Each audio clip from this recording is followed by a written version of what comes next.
The last thing I think we need to talk about, we've alluded to this a few times, is there's a difference in how trusts are treated for federal estate taxes and for federal income taxes. Right. Just to be clear, with trusts, particularly on the income side, you could kind of boil down to different categories, as what we call grantor and non-grantor trusts. What we're talking about really are grantor trusts. Yes. Non-grantor trusts, there's a lot of rules about what constitutes a non-grantor trust, but it's essentially, as you can imagine, something that's much more formal. There's no U.S. beneficiaries. There's no, you're not a, you're not protector. You're Right. not sort of any of these things. You can almost think of it as like almost like as a big charity or foundation or something like that. It's very difficult, Right. given changes in the law, again, especially with regard to there being even a possibility of a U.S. beneficiary. Right. For most Americans will have, 99% of the time, their foreign trust, regardless of whether you made a completed gift or not, separate question. It's a grantor trust for income tax purposes. Now, there's some good and there's some bad. It means that the grantor is taxed currently on the income produced in the trust or the LLC.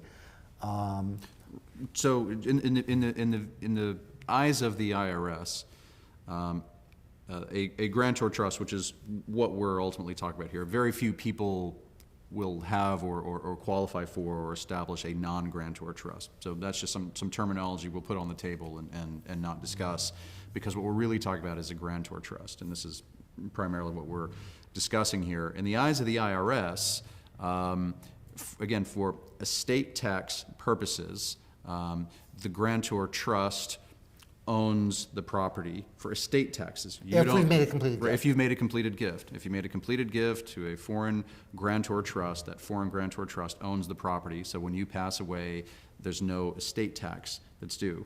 But for income tax purposes, while you're still alive, if you today even make a completed gift to a foreign grantor trust, and that foreign grantor trust generates income. Let's say you put shares in some company, and that company makes $500,000 next year.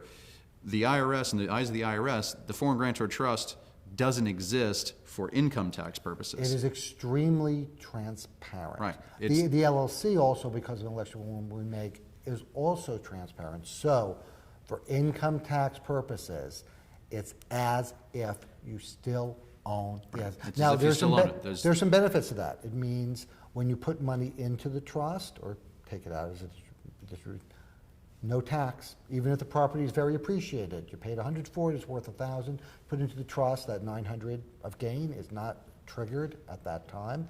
And in fact, depending what we do for estate tax purposes, may never be triggered, because if you've made a completed gift, let's take that example, because this is very important too on saving a huge amount of income tax. It's worth $100 now. We put it in. We make a completed gift. After you die, your daughter takes that property and sells it for $1,000. Does she have capital gain on $900? No, because it's often of something called the date of death step-up. So we can possibly even avoid income tax on it as well for income tax purposes. But while you're alive, just as an easy example, if you've got some income that you're deriving, capital gains and so forth, if you move a bunch of cash into a trust and you're trading stocks and receiving dividends and those sorts of things. It's as if you owned it yourself. It's as if you owned it yourself. It's as if you had a brokerage account in your personal name, and all those gains and all that income and interest and distributions and dividends from companies that you own and all these things, every penny of income that's generated by the trust is taxable to you personally, to the grantor. And that's maybe bad news. The good news is all the benefits that you may get for tax purposes, like long-term capital gains, like qualified dividends from Right. U.S. stocks, remain completely available to you. You're not giving up any of that. Right. So this is a common misperception. I think a lot of people think that if they set up a foreign trust, that they'll be able to put a bunch of money in the foreign trust and trade stocks and do all these things and have all those gains essentially build up. And that doesn't work. And yeah, it just doesn't work like that. While you're still alive, the IRS essentially views as, for income tax purposes, views the foreign trust as if it doesn't even exist, that you still own all of that property, and so all of the income, and capital gains, and interest, and depreciation, all these things come back, essentially just looks straight through it and ends up on your personal tax returns, count as personal income for you. And so this is something that, that really does need to be considered. So for example, if the trust is generating substantial income and a portion of that income does not end up in your pocket, you may have to pull money out of your other pocket in order to pay the tax bill on some of those gains and things like that. So it Right. does You take you some. have to think about that very carefully. And, people often say, well, even if I make a complete gift, can I ever get any money out of it? Well, one way you can do it, and again, it has to be reasonable in amount, you can be the manager of the LLC. Right.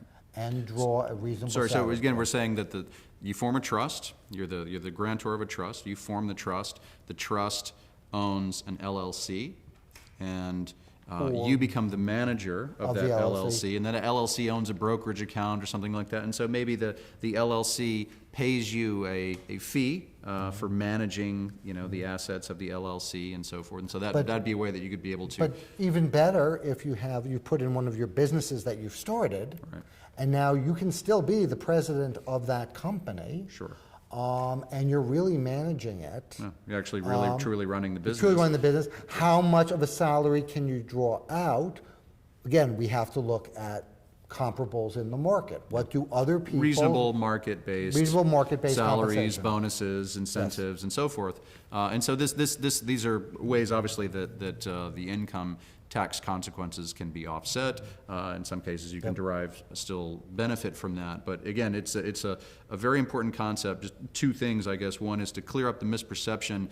You can't just put cash and funds and so forth in a foreign trust and trade stocks and expect that you're not going to have to pay tax on that. It's as if the trust doesn't exist for income tax purposes, and that's a very, very important But it does concept. exist potentially for estate tax purposes, and it does exist for asset protection purposes. Right. And For estate tax purposes, as long as you make a completed gift, and for asset protection purposes, because it does. because it does, as long as you're intelligent about the way that you set it up, and you set it up while you're solvent and not being sued, and people aren't coming after you. And you put reasonable provisions in the trust document. You put reasonable provisions in the trust documents, and you don't make yourself the settlor and the beneficiary and the trustee and the trust protector and the manager of the LLC and all those things.